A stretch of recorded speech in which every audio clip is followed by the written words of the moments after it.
All righty. Looks like we've reached equilibrium. Thank you, everybody, for joining the joint JHU Space Telescope Colloquium series.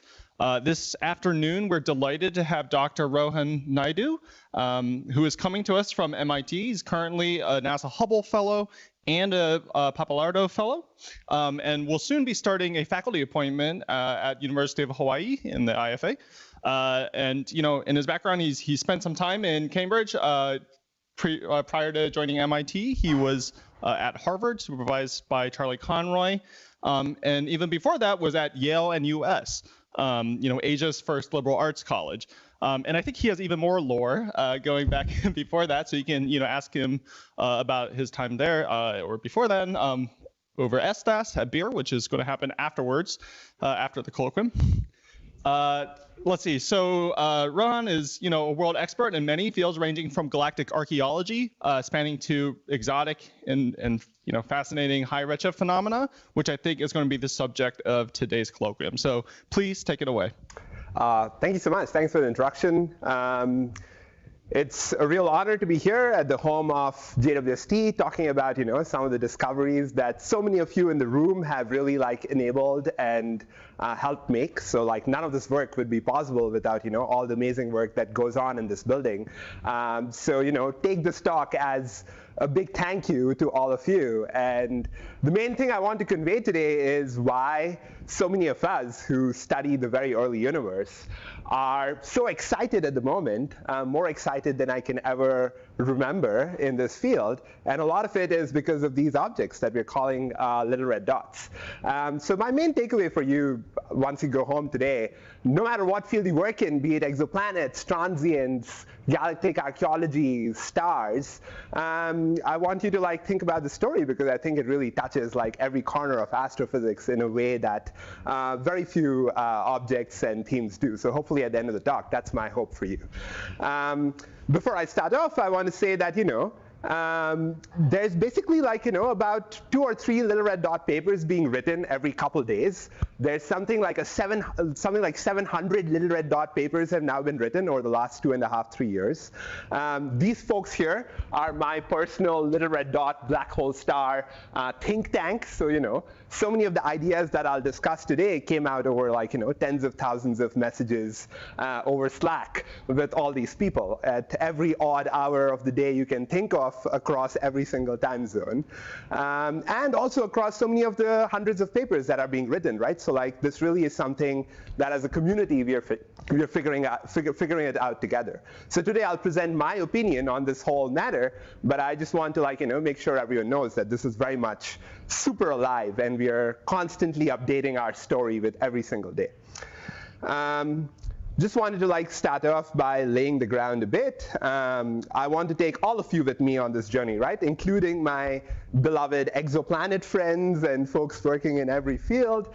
So yeah, this is one of my favorite graphics in all of astronomy. From one of my beloved professors at Harvard, Avi Lieb, put together this beautiful review for Scientific American a few years ago. It's the history of the universe. You have the Big Bang starting here. This is the greenish hue of the cosmic microwave background. After that, the universe is plunged into a giant ocean of darkness. There really isn't much. And then something remarkable happens, right? So the first stars, the first galaxies, the first black holes come to life. They light up the universe for the first time, produce really remarkable changes like synthesize chemical elements for the first time that would one day give rise to life over here on Earth. They transform the universe by essentially boiling these oceans off in this period of reionization. And today we are sitting in a very evolved galaxy like this on the far right, trying to tell this great story that came before us. But till very recently, as grand and beautiful and eloquent and poetic this whole story was, we had very little direct data from this epoch, right? So before 2022, I would say we had only a handful of sources that we even could confidently place in this epoch, let alone understand what drove their stars and galaxies and black holes to form. And all this changed, as many of you know, and are intimately aware, thanks to this amazing sublime instrument, right? Like perhaps the most sublime instrument fashioned by humankind that we were able to successfully put in space and take all this like gorgeous data. And so one thing that, I always try to I always show this video in all my talks. One of the most beautiful things about this field that we take for granted is that this is very alive archeology, right? We really are able to see the first stars and galaxies come to life. This is one of my favorite cartoons where you see, these early galaxies are going through all stages of life, but we're still able to perceive their baby photos because of the span of the universe and the time it takes for light to travel across. And this is really, really special, right? Imagine staring at a piece of a piece of grass outside your window in, like Boston, and at the same time you're seeing, the Red Sox win the World Series for the first time, you're seeing the dinosaurs frolic, all of it is happening on the same patch, and we get to do that in this field, which is really remarkable. And the kind of data that are really driving these discoveries with JWST, I'm going to show one of my favorite galaxies over here as an exemplar, are these kinds of beautiful images and spectra that are simultaneously allowing us to pierce this veil of the first few 100 million years. So here, for example, is a galaxy merely 280 million years from the Big Bang at a redshift of 14.44. This source was completely hidden to all our previous facilities, including ones that are currently planned. And this is exactly what JWST was built to do, right? Discover these kind of sources that were just completely out of reach, break the redshift record, tell us what's going on in the very, very early universe. So in some sense, expanding our frontiers in this way is something many of us expected that this grand telescope would do. But today's talk is going to be about one of the more unknown unknowns, right? So nothing like the little red dots was written down in any of these great foundational documents about why we're going to see farther with this telescope, right? So we're going to be talking about these little red dots today. And here's one of my favorite quotes about them that I think is a really good one, and you'll see later in this talk why. It's from Andrei Kravtsov at the University of Chicago. I don't know if many of you know Andrei, but he's a very difficult man to elicit a lot of earnest, deep, excited emotion out of. And so he has this quote saying that, he's so excited nowadays, and it reminds him of the discovery of quasars in the 1950s in terms of all this amazing confusion and everyone working on these things. So what are we talking about today? We're talking about little red dots. So what are these things? So these things are red in JWST images. So here I'm showing you RGB stamps that are cut out at those wavelengths. So these are NIRCam images. So when you look at them at JWST's filters, they appear extremely red. So in the NIRCam filters, when you look at things 3 to 4 micron, they're booming compared to the bluer wavelengths. So when you make these kind of images, they always show up as these compact red objects. So they're little and they're dots because even at JWST's exquisite spatial resolution, they still remain unresolved, right? So they remain point sources. All the light is consistent with coming from a single point source. And we have really exquisite constraints on that, even in lensed fields. There's a lot of great activity here, for example, with the Venus survey, with Dan Coe, and so on. Even when these things are gravitationally magnified, they still remain point sources, which tells us that these really are very, very compact objects down to about order tens of parsecs. I get asked this a lot about why we named them little red dots. So this, of course, is a great encapsulation. They're little, they're red, they're dots. But another reason I was a huge fan of the name is a bit of personal history, right? So as John was mentioning, I went to college in the little red dot, which is what people colloquially call this country. this tiny little country of Singapore. So when you look at maps of Southeast Asia, it's always represented as this tiny little dot. And despite being so small, it punches far above its weight, does all these fantastic, great things. And so I thought that was very evocative. So for those of you who are interested, there's all these amazing children's book collections and cute little cartoons of the little red dots going to school, the little red dots learn to count, and so on and so forth. It's also very fun to see that now when you put in little red dot in Wikipedia, right? So of course it goes to the page about Singapore and so on. But now it also asks, are you sure you didn't mean the cosmological object, little red dot? Which is very fun to see. This was a phrase that was literally on our Skype chat 2 years ago, and now these poor Singaporeans are going to be perpetually confused about what is going on. So little red dots are little, they're red, they're dots, and they're abundant, which is something that really brought them to the fore of our consciousness. Everywhere we take an image in an extragalactic field, so not extremely deep, you find one of these objects, right? So these are often in most survey fields the brightest sources that you see at about 3 to 4 micron, right? So about 25 megs. So they really are jumping out at you. This is one of my favorite ones. It's a multiply imaged little red dot in the Able 2744 cluster. And so you see 3 different images of the same little red dot at a redshift of 7. And so you see these everywhere. And in some cases, you see them mirrored by these beautiful gravitational lenses.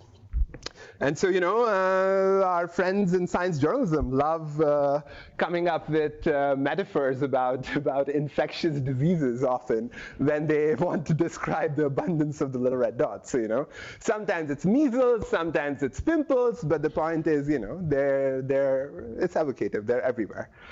And so initially, right, when we reported these objects and said, here, there are these little red dots, we thought that they were, just good old AGN, but with a nice, healthy serving of dust, right? So the classic idea is that when you see these kind of broad Balmer lines from hydrogen, this is the telltale signature of this broad line region that is swirling around a growing black hole, right? So this is the classic picture from work that I believe Meg Urey did when she was here at some point, showing that a lot of black holes and their immediate surroundings could be described with this simple unification model. And so when you are seeing these type of lines, which the little red dots show, right? So in this study, for the first time, we showed a sample of little red dots, about 20 of them, and every single one of them had these type of broad lines. And so these broad lines, we thought, were just telling us that there is this broad line region in this accretion disk around this black hole. We modeled these, and we were okay, there's a lot of dusty AGN out there. But very quickly, it became clear that these things really are nothing like anything we had seen before, right? So we were attributing their red colors to dust, deriving all these dust corrections, correcting their luminosities and this and that. But when you went and looked at them in the far infrared, if they really have so much dust that it's making them so red, that light has to be reprocessed and re-radiated at infrared wavelengths. But one of the enduring mysteries and puzzles from the early days of little red dots is that we saw nothing when we went and looked at very deep data at these wavelengths where dusty things should be absolutely booming, right? So this is a very nice paper from Caitlin Casey. It's a huge compilation of little red dots. If you're seeing nothing in these images, that's the point. There's nothing, right? So there's no giant contours from ALMA showing up on top of any of these sources, which really is a huge mystery, again, given the inferred reddening in the optical, which is reaching several magnitudes. So you can't have that kind of reddening while also being completely quiet at these wavelengths. The other puzzle came up once we started taking not just spectra of their emission lines, which I showed you, the broad lines, but getting these kind of beautiful prism spectra from NIRSPEC, which really cover an amazing wavelength range all the way out to 5.5 micron from about 0.5, 0.6 micron. So what you see when you look at these little red dots SEDs is you see this very peculiar V shape, which is now used to select these objects. So you see this red rising optical continuum over here, which is what you see in these compact JWST images. But then you also see this, rising continuum in the blue, right, which gives you this characteristic V shape when you plot this in F lambda. The fun thing is that many of these little red dots were actually known to us. They were in our HST catalogs, right? So when you look at HST catalogs of these little red dots, you're basically probing this blue rising region. And they look indistinguishable from, like, your generic Lyman break galaxies. So if you look at, all the famous high redshift selection catalogs done by folks over the last 2 decades, all these little red dots are in there. They're just sitting in there, like, like they just look very normal at these UV wavelengths, right? So that's another feature of these objects, that you get these really wild swings in morphology as a function of wavelength. So at bluer wavelengths, you see something that looks like, good old harmless Lyman break galaxy, like nothing special about it. You wouldn't pick out this object as, particularly extraordinary. In fact, this is a very well-studied object. There's papers written, like, with Muse cubes analyzing each clump and so on, but nobody ever suspected that there was something going on here. But then when you look at it with JWST, you see that at these wavelengths, almost all the light is coming out in this single, like, point source. So you see these really, like, strong wavelength-dependent morphology swings. And then the other puzzle, which has, like, occupied a lot of the community's brain space, has been that if you, like, treat these things as, like your local black holes and estimate their masses, if you asked what is the black hole mass of this object, assuming that these broad lines are coming from this accretion disk of gas swirling around the black hole, how massive are these black holes? And then you compare, this is a classic diagram, right, in this field, you compare what is the mass of the black hole, so that's shown on the y-axis, versus what is the mass of the host galaxy that this black hole is living in, right? And so for local galaxies around us that we know and love and study study in great detail, this fraction is far less than 1%, right? So it's like fractions of 1%. But when you go and look at these sources, these little red dots, you see that they lie far off the local relation. In some cases, the mass that is in the black hole is inferred to outweigh not only all the stars in the galaxy, but also all the dark matter, which is pretty extreme, right? So like about 10 to 100% of the mass of that galaxy is in the black hole when you apply these local scaling relations. But again, we'll come back to this, right?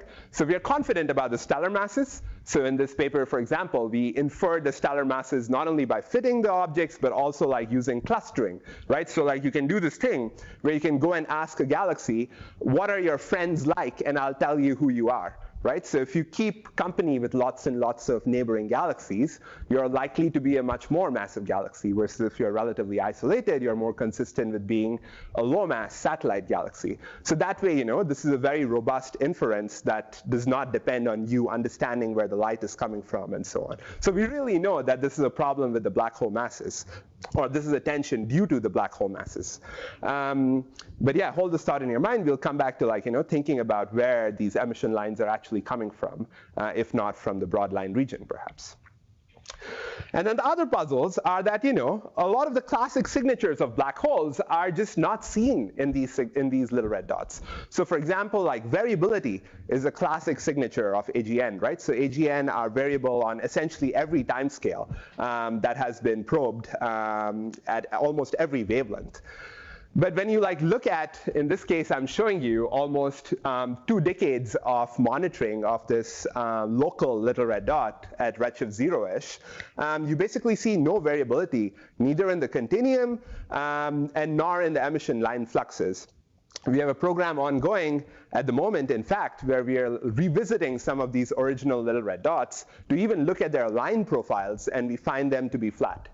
So there really is no variability on at least order 10-year timescales. There's some interesting exceptions, and we'll talk about them later. The other puzzle in terms of classic signatures of black holes is that, there's no X-rays. Even in very deep stacked images, even for ensembles of now about like hundreds of sources, when you stack these objects, they really are not detected in X-rays. So these really, funnily enough, this is how you select AGN even, right? So a lot of AGN selections are based on X-ray selections, or like looking at like variability in terms of, especially for like low mass black holes and so on. But they don't show any of these signatures at all. And then finally, my favorite puzzle is these objects show Balmer breaks. So they show this like very interesting feature in the Balmer region of spectra, where you suddenly see the flux dropping off. So you see like this kind of like, concave discontinuity. And so this is very well known as a classic signature associated with old stellar populations, right? So just to give you like a handle on this, when you look at sources like this that I was showing you earlier, you're looking at the Lyman break, which corresponds to like the n=1 level of your hydrogen atom. And so all the flux bluer than this limit is soaked up by the intergalactic medium. You see this famous Lyman break that you then use to measure distances to distant galaxies. The Balmer break corresponds to n=2 hydrogen, so the second level in the hydrogen atom. One of the most famous examples of a Balmer break around us is if you looked at a spectrum of Vega, which we use to calibrate many of our standards and so on. So Vega has a beautiful Balmer break and lots of Balmer absorption. So this corresponds to absorption in the n=2 level of hydrogen. So it's a classic A-type star signature. And so usually at high redshift, we see these Balmer breaks, okay? So this is a beautiful galaxy from Anna de Graaf's paper a couple of years ago at redshift 4.9. It's a quenched, ultra-massive galaxy at those redshifts, really remarkable source. And so if we interpreted these features in the little red dots as we interpret these quiescent massive galaxies, you then explain essentially the Balmer breaks as arising from essentially the stellar atmospheres of A-type stars, the broad lines as coming from the velocity dispersion from these massive and dense systems. So you can actually build models that are reasonable and can explain some of these features. But then you end up in a very, very like tricky place, okay? Because the little red dots are so abundant that if you attribute these Balmer breaks to like, arising from massive galaxies, you end up with, stellar mass densities that are in tension with lambda CDM, right? Like the baryonic fraction of the universe ends up being not enough to explain all the mass that ends up in these little red dots. So that is also a very uncomfortable interpretation.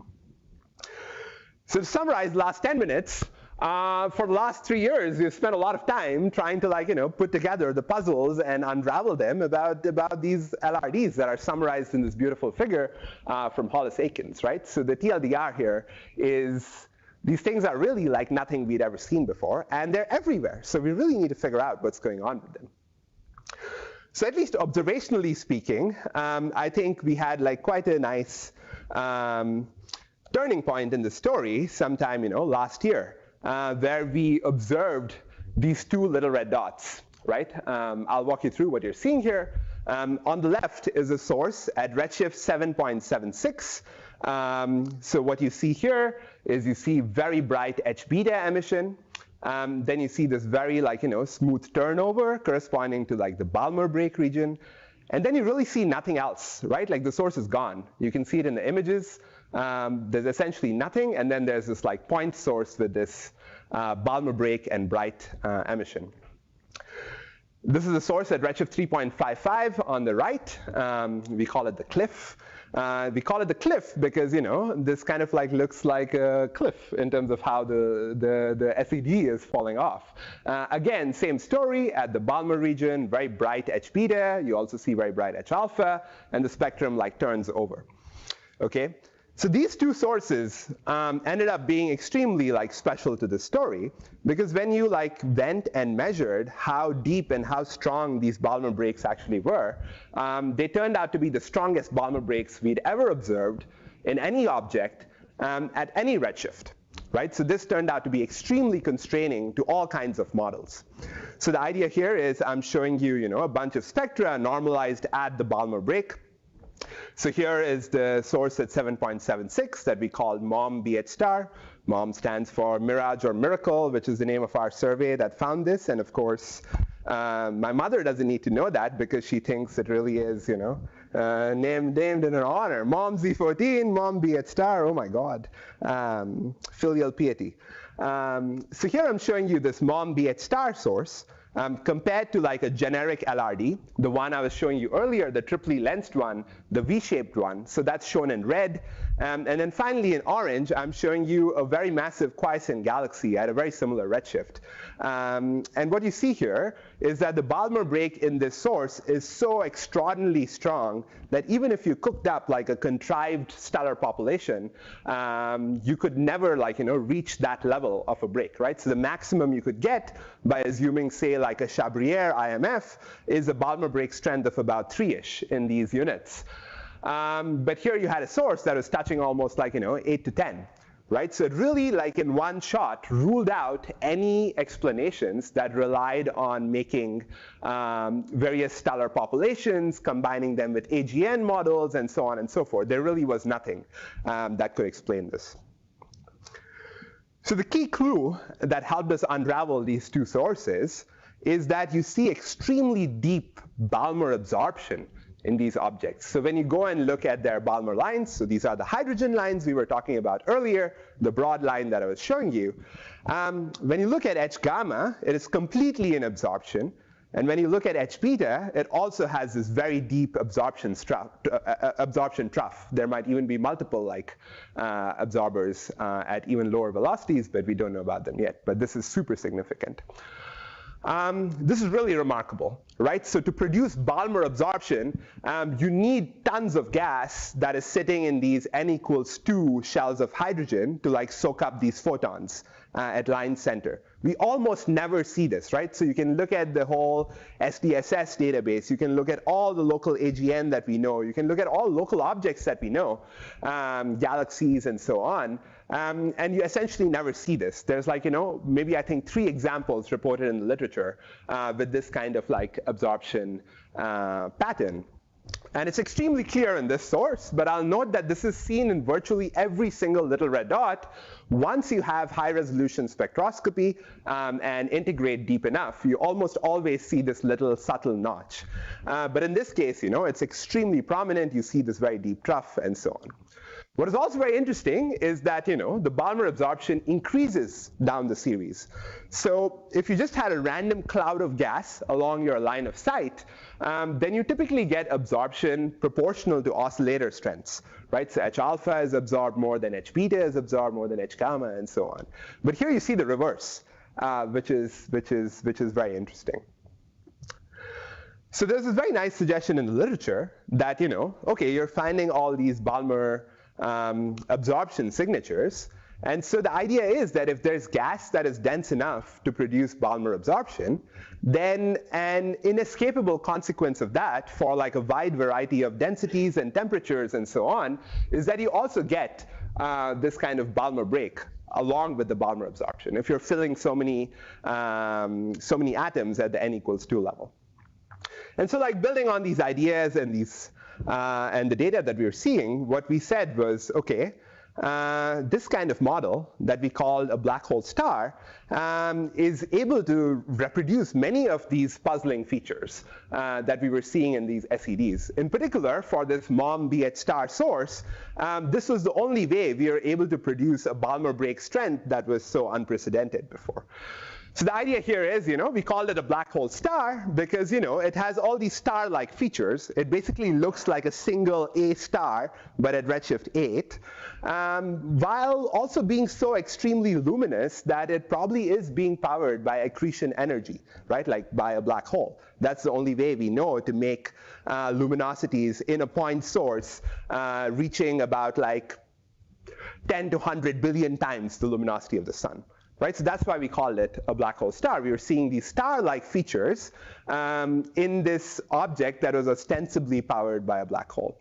And the setup of the model is also like, leaning into that kind of like description, right? So what you have here at the center is some kind of central engine, an accreting black hole in this case, and it's cocooned by dense gas that is sitting around it. And what you're seeing is the emergent spectrum where this accretion radiation from the black hole is being reprocessed by this cocoon of gas. And then when you think about what stars actually are, they're dense balls of gas with like nuclear fusion going on at their center. Instead here we have accretion energy powering up this entire setup.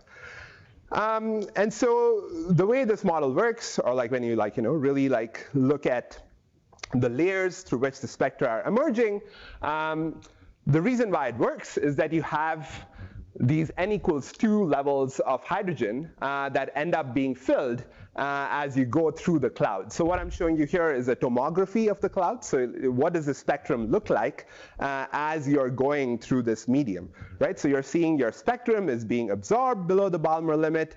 You're getting emission, you're getting absorption.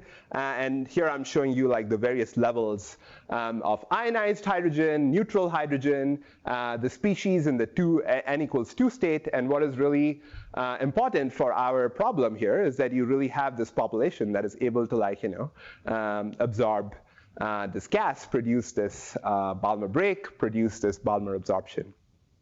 We'll return to this idea in a few minutes, so just keep it at the back of your mind.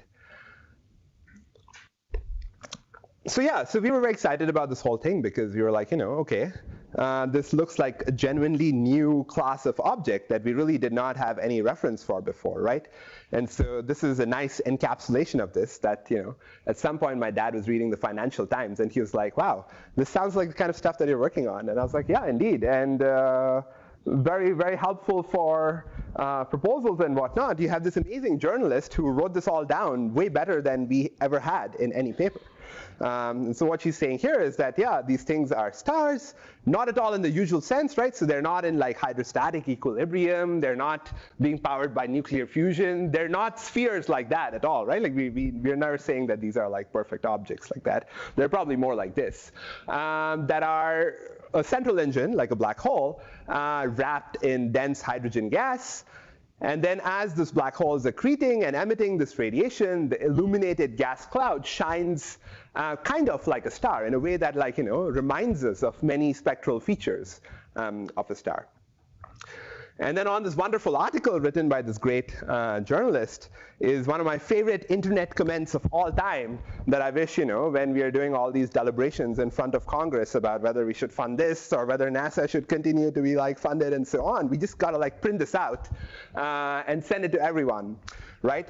This is brilliant. An ape-descended carbon-based life form has, within only a few hundred years of modern science and technology, put the JWST onto a Lagrange point and used it to look almost to the dawn of time. It's as marvelous as the discovery itself. The universe is awesome, and not least of its wonders is that it has produced an intelligence that allows it to begin to understand itself. Whether you're an atheist or a Jesuit, you can be together in awe at that magnificence. And so, this is the kind of stuff that, we do this for. But okay, let's get back to what and how, like, these B8 stars, these black hole stars, help in terms of explaining this whole mystery in front of us. So we were talking about this composite idea, right? Like that, the morphology changes so strongly from the UV to the optical. So you can think of almost all little red dots we assert in this initial paper that if you add this black hole star kind of component with a generic star-forming galaxy, then you are able to get this V-shaped SED. Right? So if you have the central engine that's just embedded in any normal star-forming galaxy, you get this kind of SED shape. And then the relative ratio of the host galaxy to this B8 star component is what tells you what the exact shape of the SED is, what kind of properties you expect, and so on. Then from this perspective, right, the pure black hole stars, the two objects that we were seeing earlier, are essentially sources in which, for whatever reason, the host galaxy is completely being outshone. right? So like we're just almost seeing essentially no light from their hosts, which likely are extremely tiny dwarf galaxies in these cases. So we got really lucky to find these two objects that are outshining all their host galaxy light, so we could see right to these central engines. And so they really give us like kind of an empirical foothold to try and model the whole population in this kind of like composite sense. And you'll see that a lot of things start to make sense. Like I said, the morphology becomes about you seeing the generic galaxy in the UV, versus in the optical, you see this black hole star kind of object where all the light is coming from a single point. The overall SED shape is very interesting. It's nothing like any classical AGN. So here I'm showing you what the model predicts, right? So like all the light is basically coming out in the rest optical.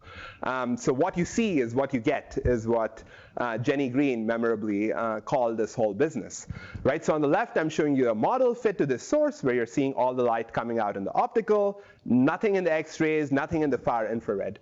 And then on the right, I'm showing you actual data on two very luminous little red dots. Here I'm showing you one of them in the Able 2744 field. Thanks to magnification, thanks to extremely deep data, you see that this overall SED shape kind of holds, right? So you have all these like upper limits in the far infrared as well as in the X-rays. So like, all the light is consistent with coming out essentially at these optical near infrared wavelengths.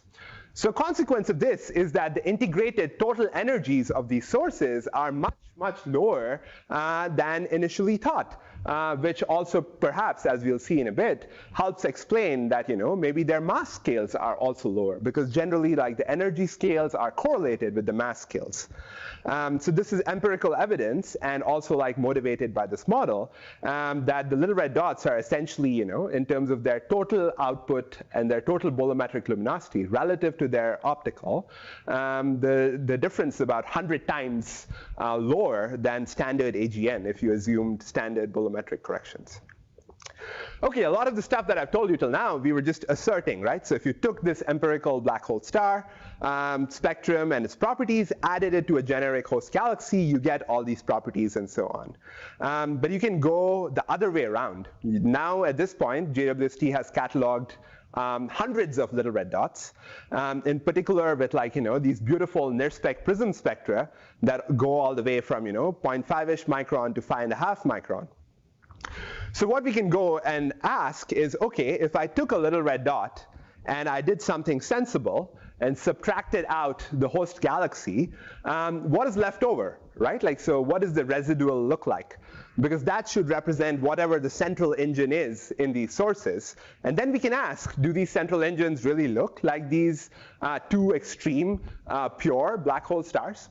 So what we're doing here is we're doing it completely empirically. At this point, JWST has surveyed so many galaxies that we don't need to rely on theoretical models per se, but we can just select galaxies at very similar redshifts and use them as empirical templates that match all the very detailed line ratios and so on and so forth.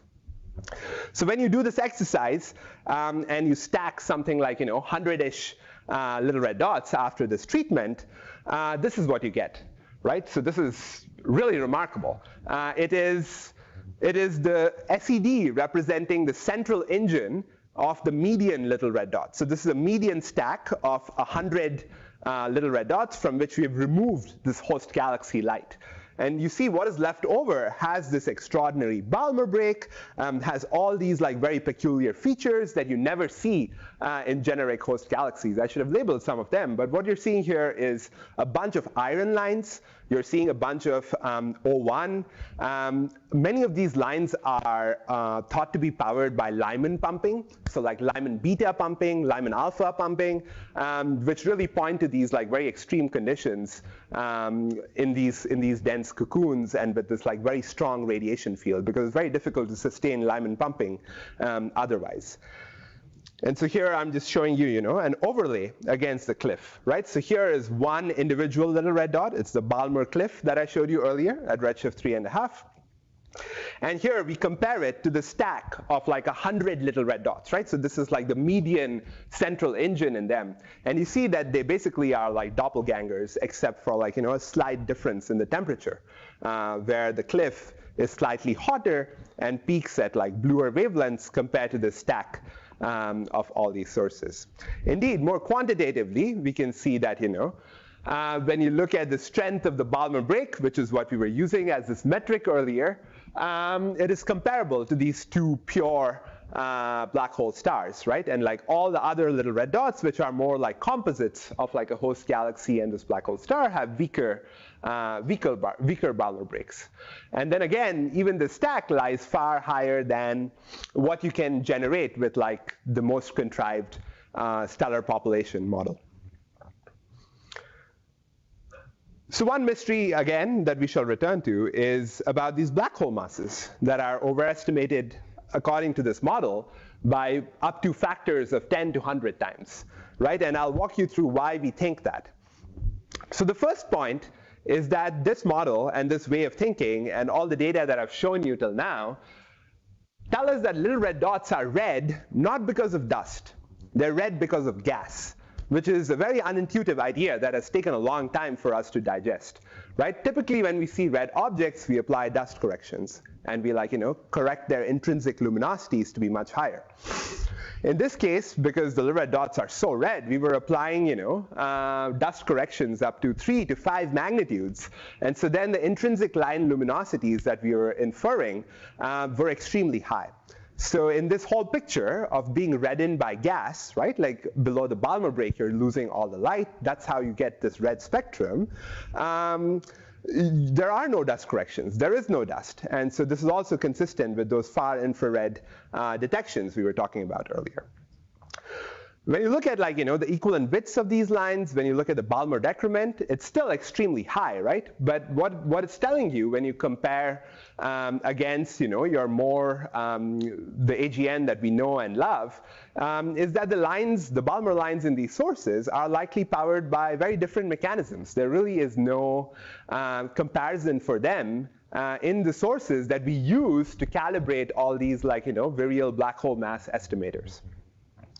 And indeed, when you dig deep into the physics of what might be going on in these cocoons and envelopes, you get all kinds of very interesting physics, like electron scattering, which imparts these very exponential wings in the line profiles.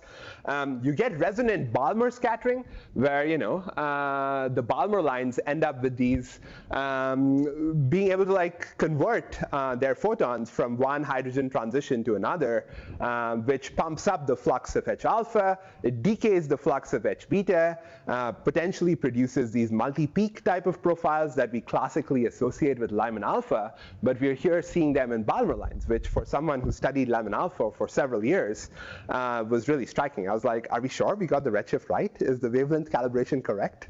Is this not at redshift 25 and it's Lyman alpha instead of Balmer lines? But this is what you expect in these kind of densities and gas media. The other really striking thing about these sources is that, when you look at their SEDs and try to model them, they are remarkably empirically well described by simple single temperature black bodies. Right? So here I'm showing you the stack I was showing you earlier, and you can fit a very nice simple black body model to it to describe the rest optical continuum, and it works very well.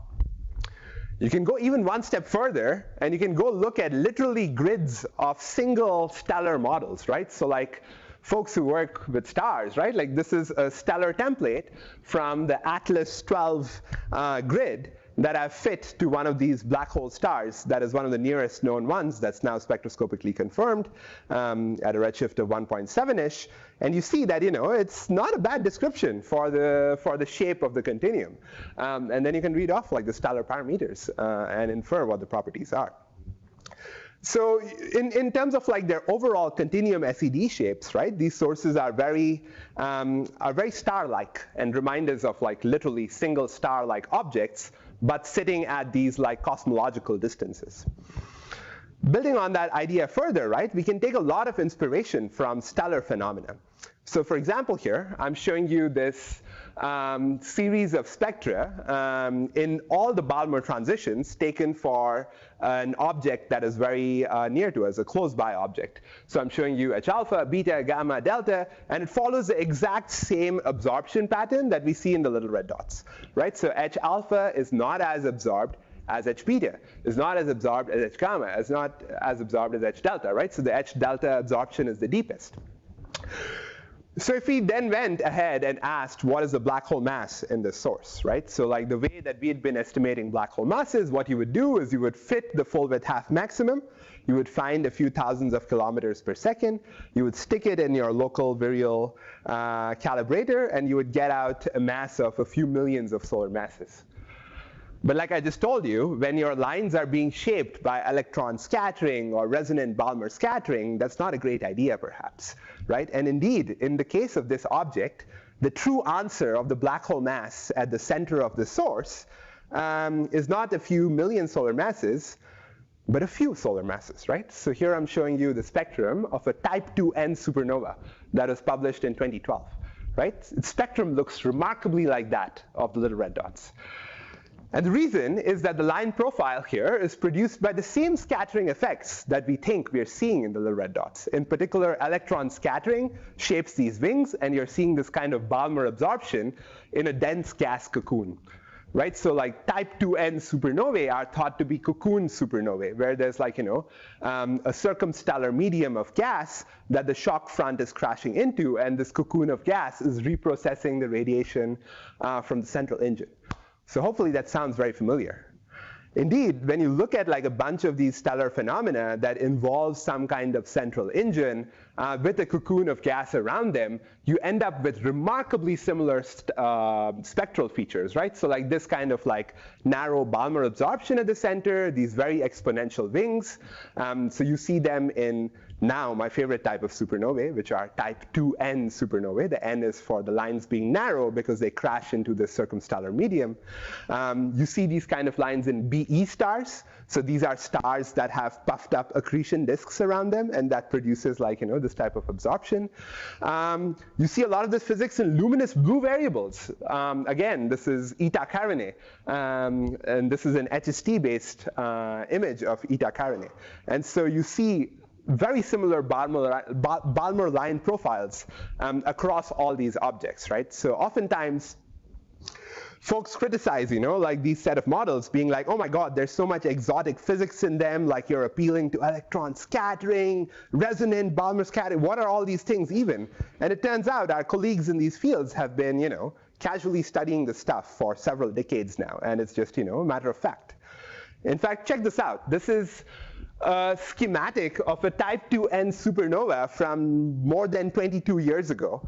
You have the central engine, the supernova, there's some kind of photosphere, and then there is the circumstellar envelope that produces, these type of lines. And then compare that to the schematics that we are drawing of these black hole star type objects.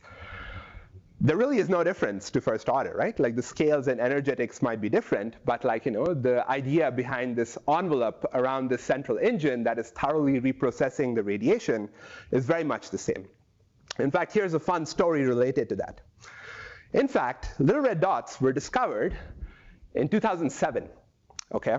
We didn't know what they were at that point. They were not as abundant and so on, but Yuri Izotov discovered little red dots in 2007, right? So this is a paper on metal pore AGN that Yuri selected from all of SDSS. So he made a selection on metallicities, went and looked at all the objects.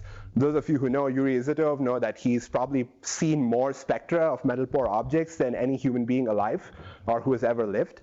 And so what Yuri saw in these images is very interesting, right? So this, we now know, is basically a low redshift analog of a little red dot. So is this one. So Yuri says that this looks like a type 2N supernova, but it also kind of looks like an AGN. Basically, it kind of looks like a black hole star. And then the fact was that, of course, the sources were still around when you went and followed them up a couple years later. So they were not type 2Ns, right? They were AGN that basically looked like type 2N spectra. And this was just sitting there, right? Like 2007 and 8. And recently, these sources were again rediscovered as local analogs of LRDs. Just to drive home, right? Like that these really look like, spectra of these stellar phenomena till like, you dig a bit deeper. So I want to end by like, kind of like just throwing out some more out there ideas about how I think we can make progress, right? Like, okay, we've seen that, when you fit these spectra, get out black hole masses of 1 million solar masses, when at the core there's only like 2 solar masses. That's probably not what we should be doing. But what should we be doing instead, right? So one area of inspiration is again from some very interesting classical literature. This is a paper that Avi wrote in 1997 along with Andrew Ulmer. And here they're thinking about what we now know as tidal disruption events. They're thinking about what happens when a star is disrupted around a black hole and its debris and its gas end up in this kind of cocoon structure around a central envelope. So what they calculate here is that you end up in this kind of like Eddington-ish equilibrium, where they call this an Eddington envelope. They say that this basically will look like a red giant star. They even like go and calculate some stellar spectra that kind of look like the black hole star spectra with not as deep Balmer breaks, but they do have Balmer breaks. And the basic idea here is that you would expect from like equilibrium type of considerations that you would be accreting very much like luminous blue variables close to the Eddington limit. Basically, Eddington envelopes, Eddington-ish luminosities. And so that directly gives you a pathway to estimating black hole masses, right? So if you know the bolometric luminosity, you can then estimate what is the black hole mass. So that's one idea. Another idea is to like, just fit single star models to these objects, right? You can read off the stellar parameters. You're really just modeling like, stellar atmospheres with some kind of surface gravity, with some kind of radius, effective temperature, and so on, and you can do this, right? So here I'm showing you a fit to the cliff, where again, you can read off the stellar parameters, compute like, some kind of radius, you need to assume some kind of surface gravity. We don't really have too much of a handle on that yet, except in this one source. We can talk about it later. But this is a very promising path, I think, where we can, take inspiration from these simple single stellar models. And indeed, when you do all this, you're able to revise the black hole masses, reconcile them, right? Like, so what you get when you apply these two complementary approaches, taking inspiration from these Eddington limited envelopes, as well as these simple stellar models, you have to assume some surface gravity based on this one object where we have a handle on it from the calcium triplet. You end up with black hole masses that are still overmassive, but only modestly so. Right, so about like 0.5 to 0.6 dex relative to the local relation. So you don't end up in this like situation where you're filling the entire black hole mass density of the universe in the little red dots. The last few things I want to show you is that one of the fun results that we're working on is that, with this kind of thinking, we can make HR diagrams for black hole stars, right? So the HR diagram is what we used to figure out the physics of stars, over a century ago with statistics by looking at populations. Very interestingly, when you stack some of these black hole stars in luminosity, they also seem to have this luminosity temperature relationship that you can just see by eye. So the faintest black hole stars, once you like peel away the hosts, have SEDs that peak at these like colder wavelengths, at redder wavelengths, whereas the hottest ones have these very sharp Balmer breaks and have lots and lots of blue flux. Okay, so you can just see that there. You can put them on a diagram like this, and you see that to first order, they essentially follow like a luminosity temperature relationship to the power of 4 with very similar like radii. Right, so like radii of about 500 AU to about 2500 AU, you bracket like most of these sources in the HR diagram. We're still figuring out what all this means. Some people have interpreted the narrowness of this to be akin to the Hayashi track that you see for pre-main sequence stars. Maybe there is some kind of like a main sequence over there. We don't know. We need much more data to figure that out, but these are still, again, early days. And then some of the corners of these HR diagrams are really exciting, right? So like one of the coldest sources here, last week our team reported that you actually see water absorption in it, literally like an M dwarf, but at a redshift of 2.5, okay? I'll end on the note that, for a long time, we knew that the early universe had to have some really like spectacular physics when it came to black hole seeding and growth. We knew this since SDSS days, where we had all these really massive quasars, and we knew that they had to form at some point. The idea was that they either had to start out very enormous or they had to grow extremely rapidly or some combination of both, right? And so there was this expectation that in the early universe you might see things like, these super Eddington phases or very rapid growth phases or these very massive seeds that were somehow able to agglomerate all this material, right? So this has been an expectation for several decades since we knew about these objects.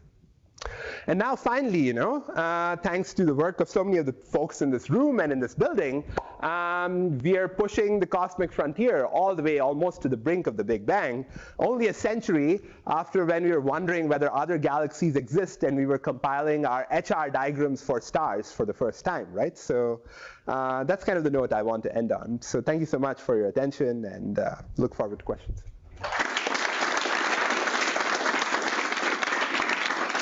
That journey, thank you very much. Questions can be asked online for now. Let me go to the room. Yes? Very nice talk. I really enjoyed it.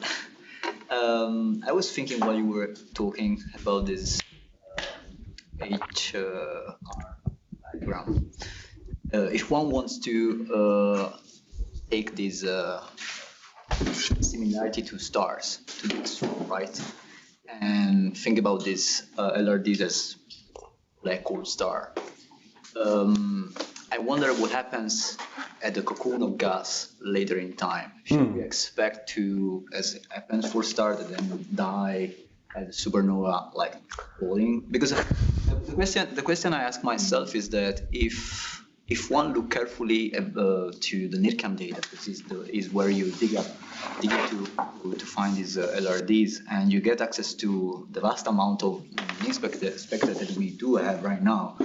When you select LRDs, you do see this cubed SED, the black hole star, but you also see the power law-like.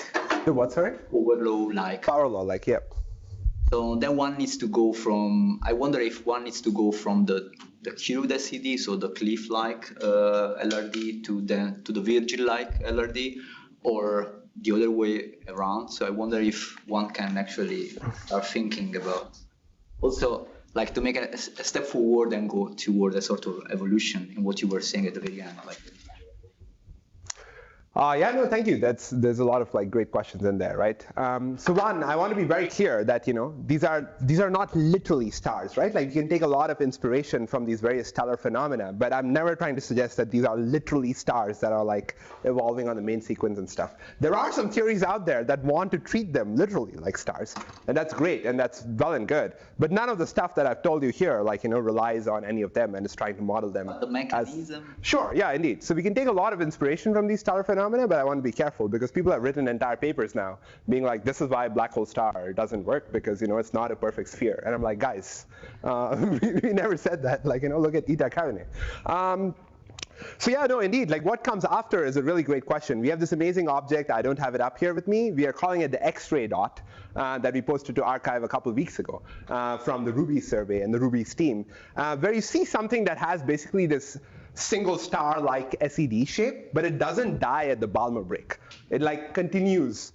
And furthermore, it's detected in X-rays, right, which is very unusual for these objects. And so the idea there is that that object might be one in which the cocoon is disintegrating, in which there's holes, and you're seeing, some combination of escaping radiation while also being combined with some of this reprocessed light. And so that, for example, is a great object where you're seeing something that might be transitioning to, some of your more generic sources. But overall, right, at some point, the black hole grows to the point where, the radiation pressure is too much for this cocoon to still be in place, right? So that's my understanding of what comes after. It's also very compelling to note that there are no little red dots or black hole stars brighter than about bolometric luminosities of 10 power 45-ish, right? And that's not a selection effect because those would for sure pop out in our data. And we've searched so many fields and so on. So that is probably telling us the limit where this kind of equilibrium can exist in terms of how much material you dump onto that. We're getting close to the top of the hour. I'm going to ask one question from online. This is from Harry Ferguson. Relatively small sizes and the analogy to pre-main sequence stars make it seem a bit more surprising they aren't variable on relatively short timescales. Can you say more about the variability constraints? Yeah. Very short, quickly. We have two examples where these things are variable on timescales of several decades. These are two like lensed objects. So one of them is in Venus. You should ask Dan Coe about it. And the other one is in Able 2744. It's the source that I showed you, A2744 QSO1 at redshift 7 point something. And the idea there is with lensing, you're probing timescales on which we think if these truly are about 10 power 5-ish solar mass objects with radii of about 1,000-ish AU, then the dynamical timescale that you get out from the most simple calculation, right? Like what is the dynamical timescale of any object, is order of several decades, right? So when you probe decades, it turns out that you are able to see variability, but at all shorter timescales, these things are flat in essentially, are flat in continuum, in lines, and in line profiles. All right, thank you. I know that there are many more questions here. But let's thank Dr. Rohan Naidu again. And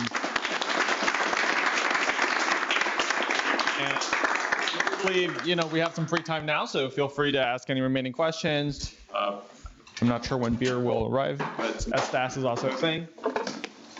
Cafeteria. Then. All right. Thank you.